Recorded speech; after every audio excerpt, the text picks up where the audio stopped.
اعوذ باللہ من الشیطان الرجیم، بسم اللہ الرحمن الرحیم۔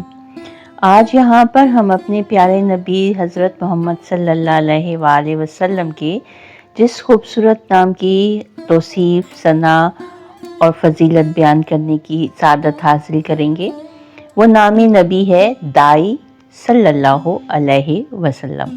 دائی کا مطلب ہے بلانے والا، پکارنے والا، اور اللہ تعالیٰ نے آپ صلی اللہ علیہ وآلہ وسلم کو رحمت عالم بنا کر لوگوں کو حق، ہدایت اور اللہ کی طرف بلانے کے لیے مبعوث فرمایا۔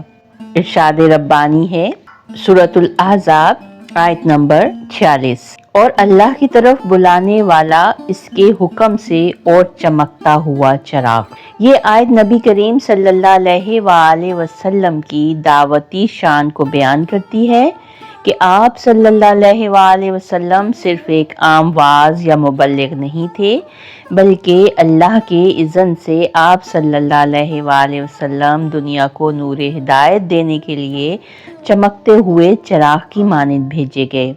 آپ صلی اللہ علیہ وآلہ وسلم کی دعوت کسی خاص قوم، قبیلے یا نسل کے لیے نہیں، بلکہ پوری انسانیت کے لیے تھی۔ ارشاد ربانی ہے سورۃ السبا آیت نمبر 28، اور ہم نے آپ کو تمام لوگوں کے لیے بشیر و نذیر بنا کر بھیجا ہے۔ ارشاد ربانی ہے سورۃ النحل آیت نمبر 125، اپنے رب کے راستے کی طرف حکمت اور بہترین نصیحت کے ساتھ بلائیے۔ نبی کریم صلی اللہ علیہ وآلہ وسلم نے سخت ترین دشمنوں کو بھی محبت، صبر اور حکمت سے دعوت دی اور بے شمار لوگوں کے دل جیت لیے۔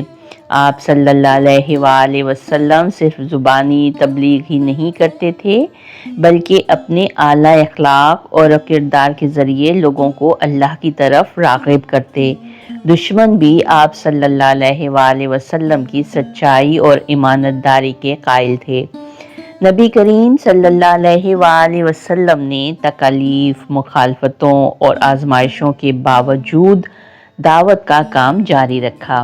طائف کے سفر میں جب آپ پر پتھر برسائے گئے، احد میں زخمی کیا گیا، مکہ میں شدید مخالفت کی گئی، مگر آپ صلی اللہ علیہ وآلہ وسلم نے صبر، استقامت اور رحمت کے ساتھ لوگوں کو حق کی طرف بلایا، اور چند سالوں میں ظلم اور جہالت میں ڈوبی ہوئی دنیا کو عدل، مساوات، علم اور نور سے روشن کر دیا۔ لاکھوں لوگوں کے دل و دماغ بدلے اور وہ اللہ کی بندگی اختیار کر گئے۔ تاریخ میں کوئی دوسرا داعی ایسا نہیں گزرا جس نے اتنے وسیع دیرپا اور انقلابی اثرات چھوڑے ہوں۔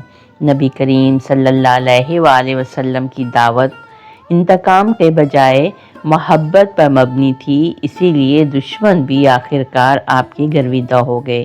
یہ واقعہ طائف کا ہے، جب نبی کریم صلی اللہ علیہ وآلہ وسلم مکہ میں کفار کی شدید مخالفت کے سبب طائف تشریف لے گئے تاکہ وہاں کے لوگ اسلام قبول کر لیں اور دعوت حق کو پھیلنے کا موقع ملے۔ نبی کریم صلی اللہ علیہ وآلہ وسلم اپنے آزاد کردہ غلام حضرت زید بن حارث رضی اللہ تعالیٰ عنہ کے ساتھ طائف پہنچے، وہاں کے سرداروں سے ملاقات کی اور انہیں اسلام کی دعوت دی، مگر انہوں نے نہ صرف انکار کیا بلکہ شہر کے اوباش لڑکوں کو آپ صلی اللہ علیہ وآلہ وسلم کے پیچھے لگا دیا۔ یہ شریر لڑکے نبی کریم صلی اللہ علیہ وآلہ وسلم کے پیچھے دوڑتے اور آپ پر پتھر برساتے، یہاں تک کہ آپ صلی اللہ علیہ وآلہ وسلم کے مبارک قدم زخمی ہو گئے، خون بہنے لگا اور نالین مبارک خون سے بھر گئیں۔ حضرت زید بن حارث رضی اللہ تعالیٰ عنہ آپ کو بچانے کی کوشش کرتے رہے، مگر دشمنوں نے انہیں بھی زخمی کر دیا۔ جب آپ صلی اللہ علیہ وآلہ وسلم شہر سے باہر نکلے تو شدید زخمی اور تھکے ہوئے تھے۔ ایک باغ میں آ کر آرام فرمایا۔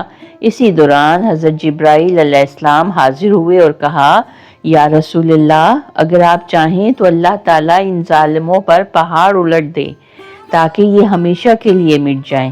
یہ سن کر نبی کریم صلی اللہ علیہ وآلہ وسلم نے انتہائی محبت، شفقت اور صبر کا مظاہرہ کرتے ہوئے فرمایا، نہیں، میں یہ نہیں چاہتا، بلکہ دعا کرتا ہوں کہ اللہ ان کی نسلوں میں ایسے لوگ پیدا کرے جو اسلام قبول کریں اور اللہ کے دین کے داعی بنے۔ نبی کریم صلی اللہ علیہ وآلہ وسلم کی اس دعوت، صبر اور حکمت کا اثر کئی سالوں بعد ظاہر ہوا۔ وہی طائف جہاں آپ پر پتھر برسائے گئے تھے، چند سال بعد اسلام کے مضبوط مراکز میں شامل ہو گیا۔ طائف کے بڑے سردار ارواح بن مسعود ثقی نے اسلام قبول کیا اور ان کی تبلیغ کے نتیجے میں طائف کے سینکڑوں لوگ ایمان لے آئے۔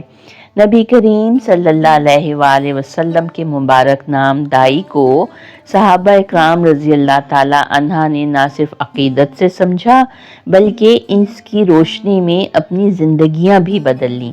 صحابہ اکرام رضی اللہ تعالی عنہ نے نبی کریم صلی اللہ علیہ وآلہ وسلم کی دعوت کو محض سننے کے لیے نہیں بلکہ عمل کے لیے سمجھا۔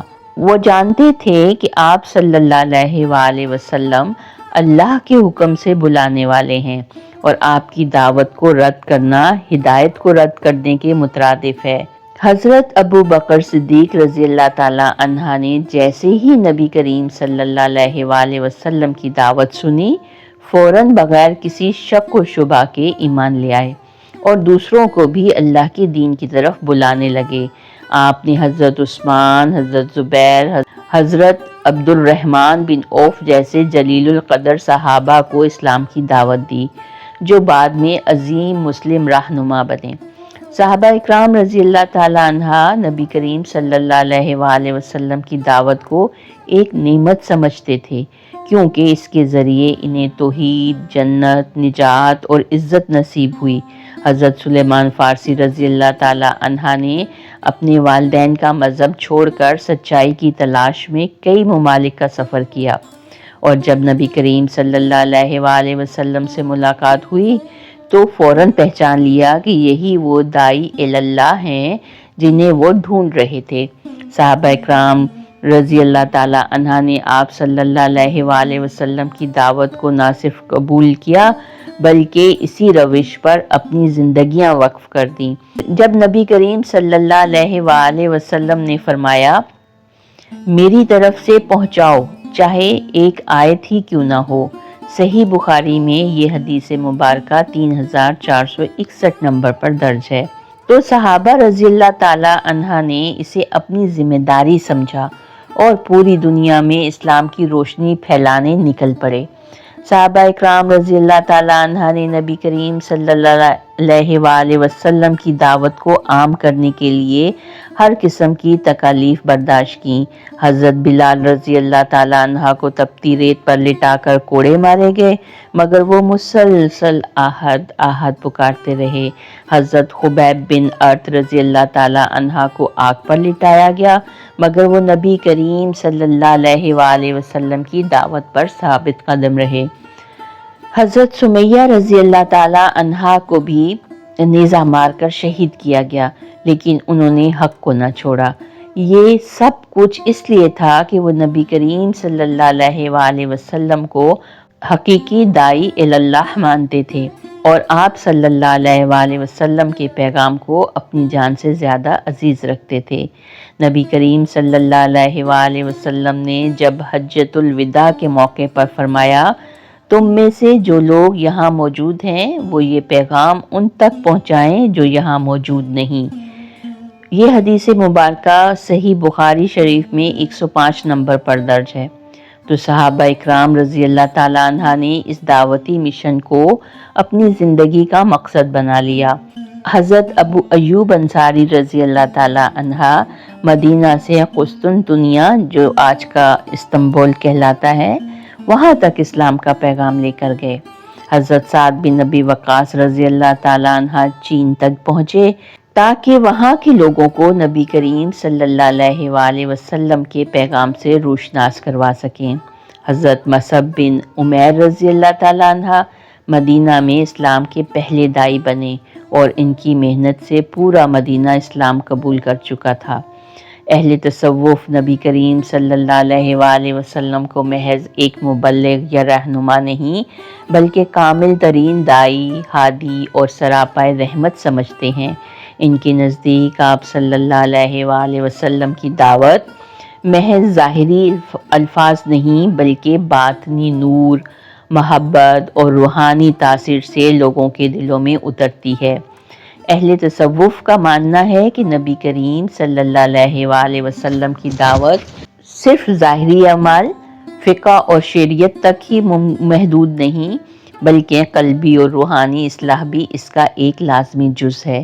حضرت شیخ عبد القادر جیلانی رحمۃ اللہ فرماتے ہیں، نبی کریم صلی اللہ علیہ وآلہ وسلم کی دعوت انسان کو ظاہری عبادات کے ذریعے ظاہر میں اور روحانی تربیت کے ذریعے باطن میں پاک کرتی ہے۔ صوفیہ کے نزدیک نبی کریم صلی اللہ علیہ وآلہ وسلم کی دعوت صرف قانون یا نظام کا تعارف نہیں بلکہ اللہ کے قرب کی سب سے بڑی راہ ہے۔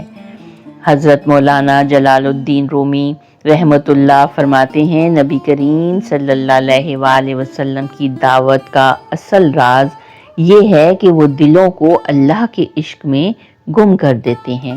اسی لیے صوفیہ کا ماننا ہے کہ جو شخص نبی کریم صلی اللہ علیہ وآلہ وسلم کی دعوت کو سچے دل سے قبول کرتا ہے وہ اللہ کی محبت میں فنا ہو جاتا ہے۔ اہل تصوف نبی کریم صلی اللہ علیہ وآلہ وسلم کی دعوت کو روحانی نسبت کے طور پر بھی دیکھتے ہیں۔ صوفی سلسلے یعنی قادریہ، چشتیہ، نقشبندیہ اور سہروردیہ یہ مانتے ہیں کہ نبی کریم صلی اللہ علیہ وآلہ وسلم ہر صوفی طریقے کے روحانی سرچشمہ ہیں۔ حضرت خواجہ معین الدین چشتی رحمۃ اللہ فرماتے ہیں، جو کوئی نبی کریم صلی اللہ علیہ وآلہ وسلم کی دعوت کو قبول کرتا ہے وہ نہ صرف ظاہری طور پر مسلمان ہوتا ہے بلکہ اس کا باطن بھی اللہ کے نور سے منور ہو جاتا ہے۔ اسی لیے صوفیہ بیعت کے ذریعے نبی کریم صلی اللہ علیہ وآلہ وسلم کی دعوت کو زندہ رکھتے ہیں اور اپنے مریدوں کو تزکیہ نفس کی تعلیم دیتے ہیں تاکہ وہ حقیقی طور پر اللہ کے قریب ہو سکیں۔ مولانا روم رحمۃ اللہ فرماتے ہیں، جو کوئی نبی کریم صلی اللہ علیہ وآلہ وسلم کی دعوت پر سچائی سے عمل کرے اس کا دل اللہ کے ذکر میں مشغول ہو جاتا ہے اور وہ ہمیشہ کے لیے دنیا کی فکریں چھوڑ کر اللہ کے نور میں گم ہو جاتا ہے۔ اسی لیے صوفیہ ذکر و اذکار، درود شریف اور نعت خوانی کو نبی کریم صلی اللہ علیہ وآلہ وسلم کی دعوت کی روحانی تاثیر سمجھتے ہیں۔ اہل تصوف نبی کریم صلی اللہ علیہ وآلہ وسلم کو سب سے بڑے مرشد کامل مانتے ہیں۔